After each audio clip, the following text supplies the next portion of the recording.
రాష్ట్రంలో ఒకవైపు inter board exams జరుగుతున్నాయి. ఇప్పుడు రేపటి నుంచి ఎస్ఎస్సికి సంబంధించినటువంటి పరీక్షలకు కూడా అధికారులు అన్ని ఏర్పాట్లు చేశారు. ఎక్కడ ఎలాంటి ఘటనలు జరగకుండా పిల్లలు ప్రశాంతమైనటువంటి వాతావరణంలో పరీక్షలు నిర్వహించేందుకోసం ఏర్పాట్లు చేశామని అంటున్నారు. Senior IAS officer Naveen Nicolas గారు మనతో పాటు ఉన్నారు. సార్, ఏ విధంగా ఈ పరీక్షలకు సంబంధించి విద్యార్థులను, అదేవిధంగా టీచర్స్ను, వాటన్నింటినీ కూడా సెంటర్లను సిద్ధం చేశారు మీరు? నమస్తే అండి. సో ఈసారి ప్రభుత్వము ఎస్ఎస్సి ఎగ్జామ్స్ ఏవైతే ఉన్నాయో వాటి కోసము అన్ని ఏర్పాట్లు చేయడం జరిగింది. ఈసారి మనము సెంటర్స్ అన్నిటినీ కూడా ఫిజికల్లీ ఇన్స్పెక్ట్ చేయించి మంచి సెంటర్స్ని, ఎవరికైతే కాంపౌండ్ వాల్ ఉందో, ఫర్నిచర్ ఉందో, రోడ్ పాయింట్కి నియర్ ఉన్న మంచి స్కూల్స్ని అన్నీ కూడా ఫైనలైజ్ చేయడం జరిగింది. ఈసారి ఇంకొక కొత్త నిర్ణయం ప్రభుత్వం పిల్లలు పేరెంట్స్ బెనిఫిట్ కోసం తీసుకుంది ఏంటంటే, అన్ని ఎగ్జామ్స్కి మధ్యలో పిల్లలకు సఫిషియంట్ టైం ఇవ్వడం జరిగింది. ఇంతకుముందు ఎట్లుంటుండే, ఒక ఎగ్జామ్స్ అన్నీ కూడా SSC exams back to back ఉంటుండే.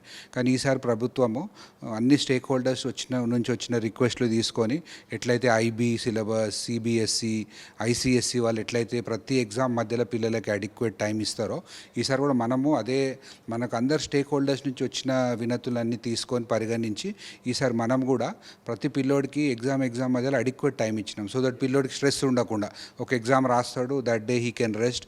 మళ్ళీ ఒక 2-3 days ఉంటుంది రివిజన్కి. సో 10 చాప్టర్లు ఉన్నాయనుకోండి, రోజు ఒక 3 చాప్టర్లు రివైజ్ చేసుకోవచ్చు. సో పిల్లలకు చాలా మంచి అడ్వాంటేజెస్ ఇది. ఎస్పెషలీ మన ప్రభుత్వ బడులో చదివే పిల్లలకి ఈసారి ఎగ్జామ్ మధ్యలో గ్యాప్ పీరియడ్లో కూడా మన టీచర్స్ అందరూ అవైలబుల్ ఉంటారు. కాబట్టి వాళ్ళకి ఏమైనా డౌట్స్ ఉన్నా వచ్చి క్లారిఫై చేసుకోవచ్చు. అంటే వాళ్ళు ఆ మధ్యకాలంలో స్కూల్కు వెళ్ళి కూడా చదువుకోవచ్చు, ఎలాంటి ఇబ్బంది ఉండదా సార్? అదే మన ప్రభుత్వ పాఠశాల 10th చదివిన పిల్లలందరికీ కూడా టీచర్స్ అవైలబుల్ ఉంటారు. సపోజ్ ఎగ్జామ్ మధ్యలో 3 రోజులు ఉందనుకోండి, ఆ 3 రోజులు వాళ్ళు ఏమైనా డౌట్స్ ఉంటే స్కూల్కి వచ్చి క్లారిఫై చేసుకోవచ్చు. టీచర్స్ అవైలబుల్ ఉంటారు. అండ్ ఏమైనా డిస్కషన్ చేసుకోవడానికి, పిల్లలకు హెల్ప్ చేయడానికి చాలా మంచి ఆస్కారం ఉంది. సో 10 ఇప్పటిదాకా చెప్పినట్టు చాప్టర్లని మంచిగా డివైడ్ చేసుకొని రివైజ్ చేసుకోవచ్చు. ఈసారి ఇంకొకటి ఏం చేసామంటే, మనము అందరి పిల్లలకి మంచి ఎన్రిచ్మెంట్ మెటీరియల్ ఇవ్వడం జరిగింది. అంటే మనము January 10th అన్ని సిలబస్ మొత్తం అన్ని ప్రభుత్వ పాఠశాలలో కంప్లీట్ చేసిన తర్వాత అందరి పిల్లలకి ఈసారి మంచి స్టడీ మెటీరియల్ ఆల్ సబ్జెక్ట్స్ ఇచ్చాం. ఇంతకుముందు లాంగ్వేజెస్ ఇవ్వకుంటుండే, మనం study material only maths, science, social ఇస్తుండే. ఈసారి Telugu, Hindi, English, maths, physics, chemistry, biology, social అన్ని స్టడీస్లో మనం స్పెషల్ మెటీరియల్ ఎస్సీఆర్టీ నుంచి డిజైన్ చేసి అందరి పిల్లలకి ఇవ్వడం జరిగింది, హార్డ్ కాపీస్. సో అది కూడా ఇప్పుడు పిల్లలు ఈ షార్ట్ టైంలో మనం ఇచ్చిన మెటీరియల్ రివైజ్ చేసుకున్నా కానీ 3 days is more than sufficient for them to revise the entire syllabus అనమాట. సో అది కూడా ఈసారి కొత్త ఎడిషన్. ఐ థింక్ అది కూడా పిల్లలకి ఈసారి చాలా బెనిఫిట్ అవుతుంది. సార్, ప్రధానంగా మీరు సెంటర్లకు సంబంధించి చాలా మంచి రోడ్డుకు దగ్గర ఉండడం కానీ, కంపౌండ్, వాటరు, టాయిలెట్స్ అన్నీ ఉండే వాటిని చూజ్ చేశామని చెప్పారు. మొత్తం ఎన్ని సెంటర్లలో పరీక్ష నిర్వహిస్తున్నారు? ఎంతమంది విద్యార్థులు ఈ పరీక్షకు హాజరయ్యేటువంటి అవకాశం? మొత్తము 2676 సెంటర్లు మనము ఈసారి తీసుకోవడం జరిగింది. అండ్ 5.28 lakh మంది పిల్లలు ఈసారి ఎగ్జామ్స్ రాస్తున్నారు. ఈసారి ఎగ్జామ్ సెంటర్లలో కూడా మనం ఆల్రెడీ స్టేట్ లెవెల్ కోఆర్డినేషన్ అన్ని డిపార్ట్మెంట్, కంటే ఇది ఒక పెద్ద ఎగ్జామ్, అందరితో 5 లక్షల మంది పిల్లలు రాస్తారు కాబట్టి అన్ని డిపార్ట్మెంట్తో మనం కోఆర్డినేట్ చేసుకొని ముందుకు పోవాలి. సిఎస్ గారి దగ్గర ఒక అన్ని డిపార్ట్మెంట్ మీటింగ్ అయింది. తర్వాత జిల్లా లెవెల్లో కలెక్టర్స్ కోఆర్డినేషన్ మీటింగ్ చేసుకున్నారు. మనం కూడా స్కూల్ ఎడ్యుకేషన్ లెవెల్లో ఆల్ హెచ్ఓడీస్తో మాట్లాడినాం. So police will be deploying security at the entrance of each school. తర్వాత మెడికల్ హెల్త్ వాళ్ళు మనకు ఒక ఫస్ట్ ఎయిడ్ కిట్తో పాటు ఏఎన్ఎం అన్ని సెంటర్లో ఉంటారు. తర్వాత ఆర్టీసీ వాళ్ళు కూడా ఎస్ఎస్సి సెంటర్స్లో స్పెషల్ బస్సెస్ రన్ చేస్తారు. తర్వాత ఎలక్ట్రిసిటీ డిపార్ట్మెంట్ వాళ్ళు కూడా అన్ఇంటరప్టెడ్ పవర్ సప్లై కూడా అన్ని స్కూల్స్కి ఈసారి ప్రొవైడ్ చేయడం జరుగుతుంది. సార్, ప్రధానంగా కాపీయింగ్ ఒక సమస్యగా మారుతుంది. ఈ మధ్యకాలంలో మనం చూసాం, గతంలో కూడా కొన్ని ఘటనలను చూసాం. ఈ కాపీయింగ్ను రాకుండా ఉండడం కోసం, అట్లాంటి ఘటనలు జరగకుండా ఉండడం కోసం ఎలాంటి జాగ్రత్తలు తీసుకున్నారు? అక్కడ ఏమైనా సీసీ కెమెరాలు కానీ, లేదంటే ఫ్లయింగ్ స్క్వాడ్స్, సిట్టింగ్ స్క్వాడ్స్ ఎట్లా ఉంటున్నారు సార్? సో ఈసారి అన్ని సెంటర్లో మనకు గేట్ దగ్గర పోలీస్ వాళ్ళు ఉంటారు. అది కాకుండా ఎగ్జామ్కి వచ్చే ప్రతి విద్యార్థి కూడా మనం ఫ్రిస్కింగ్ చేస్తాం. సో ఫ్రిస్కింగ్ కోసము స్టాఫ్ ఉంటారు, they will do the frisking. తర్వాత ఏ విధమైన ఫోన్స్ కానీ, స్టడీ మెటీరియల్ కానీ ఏది కూడా సెంటర్ లోపలికి తీసుకుపోవడానికి ఆస్కారం లేదు. సో ఈసారి ఏం చేసామంటే, మనం గేట్ బయటనే ఒక క్లోక్ రూమ్ పెడుతున్నాం. దాంట్లోనే అందరు కూడా డిపాజిట్ చేయాలి, including chief superintendent, principal, teaching staff, non teaching, students, on duty, mid day meal ఎవరైనా సరే ఫోన్ తీసుకుపోవడానికి వీలు లేదు. బుక్స్, మెటీరియల్ ఏదైనా గేట్ బయటనే పెట్టుకోవాలని కూడా ఈసారి క్లియర్గా ఇన్స్ట్రక్షన్స్ ఇవ్వడం జరిగింది. తర్వాత మన చీఫ్ సూపరింటెండెంట్ రూమ్లో సీసీ కెమెరాస్ కూడా ఉంటాయి while opening and closing the confidential material.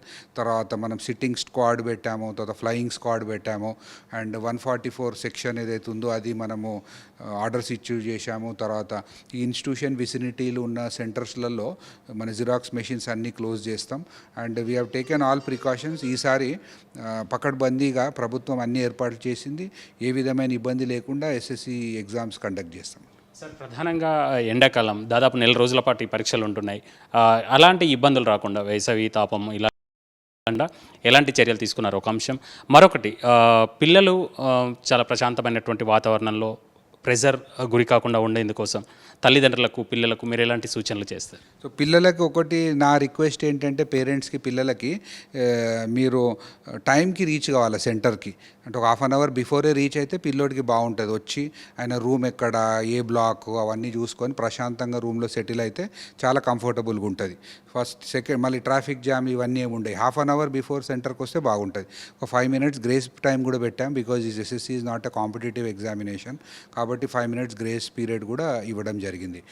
And అన్ని సెంటర్స్లో కూడా డ్రింకింగ్ వాటర్ ఏర్పాటు కూడా అన్ని సెంటర్స్లో ఏర్పాటు చేయడం జరిగింది. తర్వాత first aid kit, electoral powder లాంటివి కూడా అన్ని స్కూల్స్లో హెచ్ఎమ్స్ అండ్ మెడికల్ స్టాఫ్ ఉంటారో వాళ్ళ దగ్గర ఉంటాయి.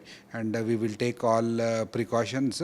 అండ్ మనది అయిపోతుంది ఎగ్జామ్ కూడా బిఫోర్ లంచ్ అయిపోతుంది కాబట్టి ఏమి ఇష్యూ ఉండదు. పేరెంట్స్ కూడా ఈసారి ఏదైతే మన గవర్నమెంట్ స్కూల్ చదివే పిల్లలు ఎవరైతే ఉన్నారో, మై రిక్వెస్ట్ ఈజ్, మన మెటీరియల్ ఏదైతే ఇచ్చామో మీ అందరికి హార్డ్ కాపీస్ ఇచ్చాం. That is very useful. So మీ పిల్లలకి ఏ డౌట్ ఉన్నా కానీ ప్లీజ్ సెండ్ దెమ్. ఆ గ్యాప్ పీరియడ్ లేదో మీ పిల్లల్ని తప్పకుండా మన గవర్నమెంట్ స్కూల్స్కి పంపండి. అండ్ ఈసారి మన హెచ్ఎమ్స్, గవర్నమెంట్ స్కూల్లో హెచ్ఎమ్స్ చాలా కష్టపడి ప్లాన్ చేశారు ఈసారి. అందరూ టైంకి ఈసారి సిలబస్ కంప్లీట్ చేశారు, all government and local body schools. తర్వాత డిఫరెంట్ స్ట్రాటజీస్ అడాప్ట్ చేశారు. మన టీచర్స్ అందరు కూడా చాలా కష్టపడ్డారు. మన గవర్నమెంట్ టీచర్స్ అందరు కూడా స్టూడెంట్స్కి అడాప్ట్ చేసుకున్నారు. తర్వాత before school timing, after school timing special classes తీసుకున్నారు. So I wish all the best to all the students, parents, and all the best for your forthcoming exam. Thank you. ఇది ప్రధానంగా ఎలాంటి ఇబ్బందులు లేకుండా పరీక్షలు నిర్వహించడం కోసం అన్ని ఏర్పాట్లు చేశాం. అయితే స్టూడెంట్స్ పరీక్షా కేంద్రానికి కొంత ముందుగా చేరుకుంటే ఎలాంటి గాబరా లేకుండా మంచిగా ఎగ్జామ్స్ రాయడానికి వీలవుతుంది. అదేవిధంగా తల్లిదండ్రులు కూడా కొన్ని జాగ్రత్తలు తీసుకోవడం ద్వారా పిల్లలను మరింత ఎక్కువగా నైపుణ్యం వచ్చే విధంగా, మంచిగా పరీక్షలు రాసే విధంగా అవసరమైనటువంటి చర్యలు తీసుకోవచ్చు అనేది ప్రధానంగా అధికారులు సూచిస్తున్నారు. కెమెరా పర్సన్ మనోరంజన్తో రాముడు, 10 TV, హైదరాబాద్.